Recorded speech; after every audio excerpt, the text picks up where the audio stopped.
Bonsoir à tous, merci pour votre fidélité au programme d'Afrique Sport à l'heure du journal du soir. Nous débutons avec Amin Adli. Amin Adli, nouveau venu dans la liste de Walid Regragui, va avoir l'occasion d'honorer sa première cape lors de ce rassemblement du mois de septembre, au cours duquel le Maroc affrontera le Libéria le 9 septembre, 6e journée des éliminatoires de la CAN 2023, puis le Burkina Faso le 12 septembre en amical en France. Bien évidemment, le joueur de 23 ans s'est exprimé sur la première fois, en tout cas dans une vidéo diffusée lundi par la Fédération marocaine de football FMRF.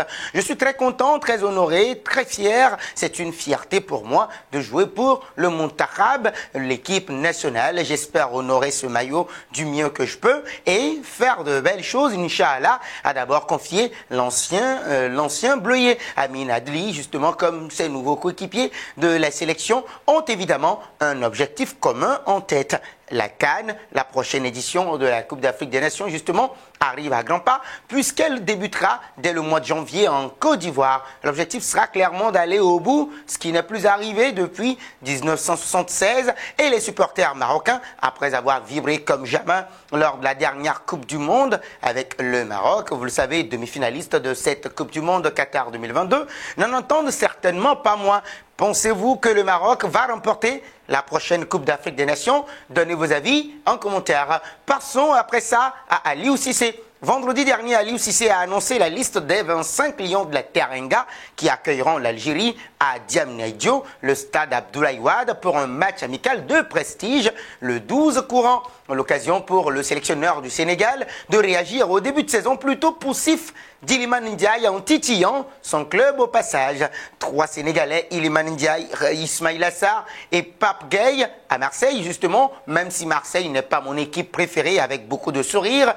Je suis plutôt parisien, donc c'est difficile pour moi de parler de Marseille. C'est notamment amusé l'ancien sociétaire du Paris Saint-Germain 1998 à 2001. Mais je vais parler des joueurs qui évoluent à Marseille. Je n'ai pas d'inquiétude pour Iliman Ndiaye, a-t-il poursuivi. Tout le monde connaît la mentalité marseillaise et le Vélodrome. Jouer à l'OM, ce n'est pas seulement avoir des qualités footballistiques.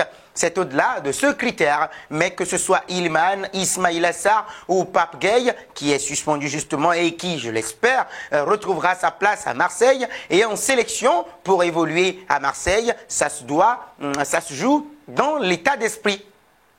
Pensez-vous qu'Iliman Ndiaye, Ismaïla Sarr et Pape Gueye vont pouvoir réussir à s'adapter à la Ligue 1 française? Donnez vos avis en commentaire. Nous mettons le cap sur l'Espagne avec Youssouf Sabaly, un autre Sénégalais. Pas de compétition européenne pour Youssouf Sabaly cette saison. Pas inscrit dans la liste transmise lundi à l'UEFA. Justement, le latéral international sénégalais, 31 caps, un but, et pourtant titulaire avec son club du Betis Séville, ne jouera pas. Alors pourquoi ne prendra-t-il pas part à la Ligue Europa 2023-2024? On vous explique le micmac derrière cette décision qui doit forcément beaucoup contrarier l'ancien Bordelais. Ce n'est ni pleinement un choix sportif, ni un bug administratif. Si Youssouf Sabaly ne participera pas à la C3 avec son club andalou, c'est parce que le Betis n'a pas réussi à satisfaire les exigences réglementaires de la Ligue Europa qui impose un nombre minimum de 4 joueurs formés au club dans la liste.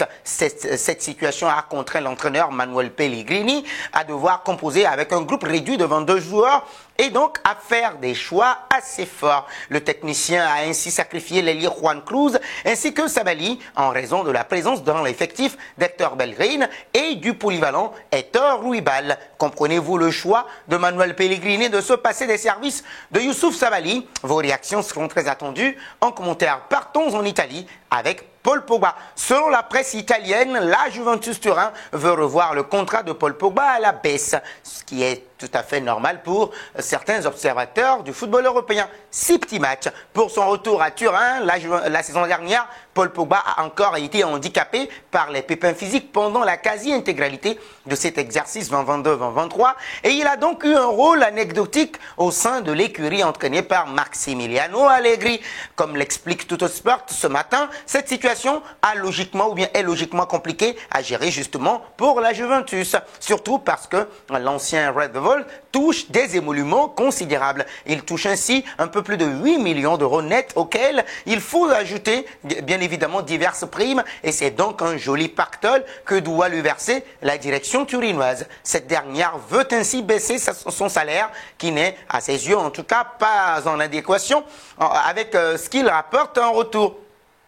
Des discussions vont avoir lieu avec Rafaela Pimenta, agent du joueur, au cours de ce mois de septembre. Les Turinois veulent ainsi revoir les conditions de ce contrat qui expire en 2026 et réduire les émoluments perçus par la pioche. Reste maintenant à savoir ce qu'en pensera le principal concerné qui a récemment eu des touches en Arabie Saoudite. La Juventus a-t-elle raison de prendre cette décision envers Paul Pogba? Donnez vos avis en commentaire. Nous allons terminer avec Kylian Mbappé. L'attaquant préfère parler sur le terrain qu'en dehors.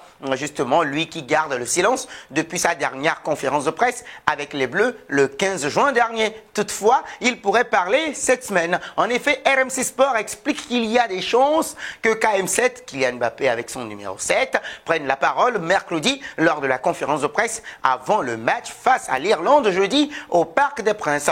Comme le veut la tradition, le capitaine des Bleus, à savoir Kylian Mbappé, justement accompagne Didier Deschamps pour s'exprimer face aux médias. Nul doute que si la nouvelle est confirmée, l'attaquant né en 1998 va être assailli de questions, bien évidemment. Selon vous, Kylian Mbappé doit-il enfin prendre la parole pour clarifier son avenir, pour que ce feuilleton soit véritablement oublié? Vos réactions seront très attendues en commentaire. Point final à ce journal du soir sur Afrique Sport. Merci de l'avoir suivi, mais avant de nous séparer, toi qui me suis et qui ne t'es pas encore abonné sur cette chaîne, vas-y, fais-le et n'oublie pas d'activer la cloche de notification pour ne rien rater de l'actualité footballistique.